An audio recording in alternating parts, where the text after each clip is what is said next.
Hello friends, आज आपण बनवणार आहोत डाळ. आता मी गॅस लावली आहे आणि थोडंसं गरम झाल्यानंतर आपण याच्यामध्ये तेल टाकणार आहोत. तेल मी जास्त टाकते, तुम्ही तुमच्या हिशोबाने कमी पण टाकू शकता. तेल टाकलं मग तेलला थोडंसं गरम होऊ द्यायचं आणि गरम झाल्यानंतर मोहरी टाकायची. हे मी खूप सिम्पलमध्ये डाळ बनवत आहोत. बिलकुल 5 मिनटामध्ये डाळ रेडी होऊन जातं. मग आपण कढीपत्ता टाकले की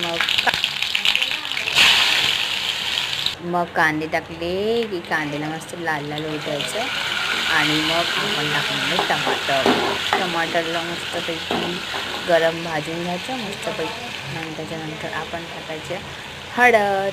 मग तुम्ही तुमच्या हिशोबाने मसाले टाकू शकता, जास्त किंवा कमी. आता माझ्या घरची हरी मिरची काही तेवढी तिखट नाही आहे, तर मग मी जास्त तिखट टाकत आहो. तुम्ही पण टाकू शकता. जास्त तिखट टाकायचं, मस्त पाणी प्यायचं. तिखट टाकले की मग आता मीठ टाकायचं. मीठ टाकल्यानंतर मग तुम्ही तुमच्या हिशोबाने गरम मसाला पण टाकू शकता.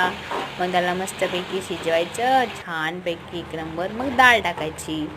डाळ टाकली आणि मग डाळला मस्त छानपैकी फिरवायचं. मग आपली डाळ रेडी आणि मस्त खायचं.